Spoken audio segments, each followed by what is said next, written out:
Hello, everybody. It's Tortoise Investing coming at you today with 5 more dividend stocks that you can buy and hold forever. Today, we're going to be looking at dividend stocks that have a yield of 2% or higher. And I went and put them all into this drip returns calculator. And every single one of these beat the S&P 500 over the last 10 years. So, bringing in some goodies today. A lot of these are on sale, I feel. And I do have a utility in here.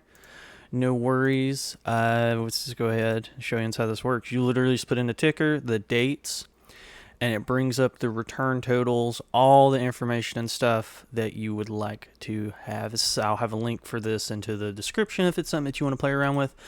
Now, without further ado, let's go ahead and jump into the stocks. We are going to be talking about Home Depot, Union Pacific, Pepsi, Kroger, and Next Era Energy. Got you into utility today. Alrighty, let's take a look at Home Depot. Home Depot has a adjusted free cash flow yield of 4.39%, a dividend yield of 2.85%, and a payout ratio of 48.5%. So that dividend is in no danger and much growth to come. Their revenue has been increasing at a rate of 9.13% over the last 5 years. Their free cash flow has slowly been dwindling, but I have a feeling that has a lot to do with the 2022 and more than likely 2023 recession, and the recession that is more than likely probably currently going on right now. So take a look at the EPS. The EPS has been growing at a rate of 17.96% over the last 5 years. Absolutely amazing. They do have some debt at $41 billion, but their EBITDA is $27 billion. More than enough. It's not an issue whatsoever. I like to not have 3 times more debt than EBITDA. Take a look at the dividend over the last 5 years. Been growing at a rate of 15.2%. Absolutely amazing. A beautiful, great compounder, and a monopoly in my eyes when it comes to like home improvement stores. You got Lowe's, you got Home Depot, and right now I feel like Home Depot is at a better price and they've got a better looking balance sheet. So they have been doing share buybacks here and there, so that's probably where some of the cash has been going toward. The return on capital employed pretty much at 40% forever and a day. So a very strong company in my eyes. Next up we have Union Pacific. Honestly, probably monopoly as well when it comes to the railroads. They got an adjusted free cash flow yield of 4.61%. They have a dividend yield of 2.69%, a payout ratio of 45.9%. Their revenue, when it comes to these railroads, don't grow too much, but this one's actually going up and to the right over the last 5 years, has been increasing at an average of 3.21%. Their free cash flow is growing at a rate of 7.54%. So their free cash flow is actually growing quicker than the revenue, which is great. That dividend is in no danger whatsoever because they are generating free cash flow like crazy. Over the last 2 years, we will look here. It's at a rate of 19.28% increase for their EPS. Looks like they're getting their EPS back in line. They did have that 2017 spike, which kind of throws the 5-year average off. But over the last 10 years, increasing their EPS at a rate of 10.42%.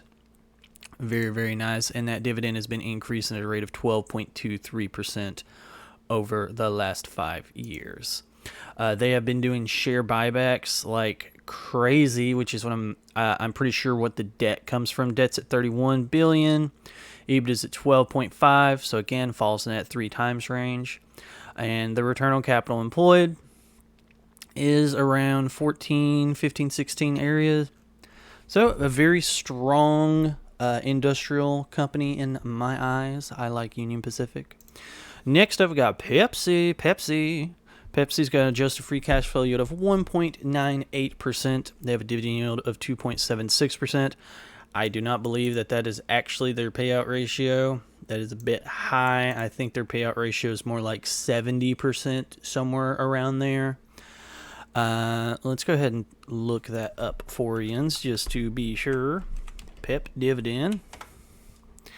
And we will go over to dividend.com. Yep, 63.68% been increasing at a rate of 52 years. That sounds a lot more correct.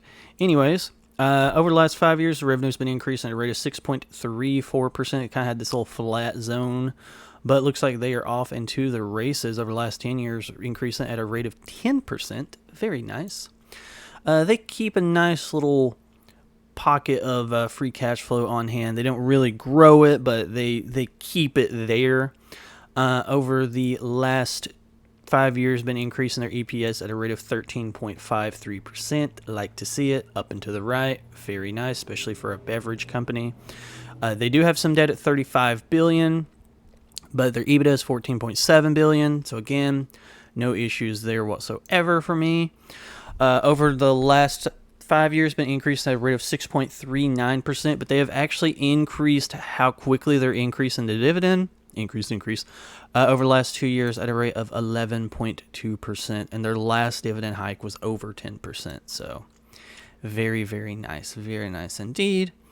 Their return on capital employed looks like it has been increasing as well since 2020. So yeah, a lot of things ticking in the right direction. And it ran up here recently close to the 200 zone, so drop back down to 180. I feel like it's a good little entry point. Excuse me. Let's take a look at the prices for these real quick. Yeah, Home Depot ran up to about 340, so it's down. And it looks like Union Pacific touched 215. So I try and define things that I feel that are on a pretty nice little sell for you and give you at least a 2% dividend yield.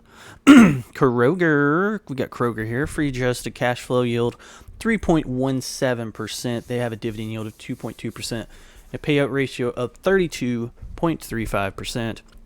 You're going to see why I like this company so much here in just a second. Revenue has been increasing at a rate of 4.36% over the last 10 years, 3.86% over the last 5. The EBITDA has been increasing at 11.36%, which is very nice. They keep cash on hand. It's kind of like all over the place, but over the last 5 years has been increasing at a rate of 15%. Their EPS, again, it's kind of like a little bit of everywhere, but over the last 5 years has been increasing 5.7%. They have some debt at 11.9, but their EBITDA is at 7.7. Not an issue whatsoever. The thing I like about it, look at those gaps. So over the last 5 years, been increasing at a rate of 15.77%. And over the last 2 years, over 20% in dividend increases. And their payout ratio is 32%. So you very well expect even, those big dividend raises to continue. The return on capital employed has been increasing since 2020. Is right at almost doubled. So again, a lot of things ticking in the right direction with it. Now, next up is if I was going to own a utility, be the only utility I would more than likely own. NextEra Energy.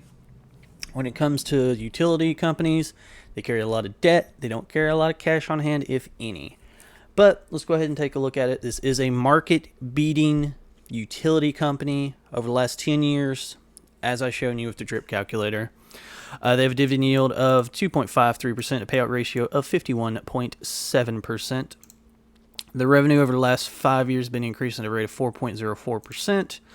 And their EPS over the last 2 years has been increasing at a rate of 4.59%. And I looked up some news stuff on it, and they did say that they plan on increasing their EPS at a rate of 7 to 9% going forward through like 2026, 2028. So they're figuring things out, and they're doing well in my eyes when it comes to utility. Again, they carry a lot of debt on hand. Over the last 5 years, been increasing their dividend at a rate of 11.02%, pretty much right at 11%. So for a utility company, that is really, really good. It's a good yield, good payout ratio, good dividend increases. I like it. But yeah, that's everything I've got for you today. 5 dividend stocks I feel you can buy and hold forever and just let them compound away. If you got any questions or anything, let me know down below. And don't forget to hit that like and subscribe button. I greatly appreciate it. And until next time, see yous.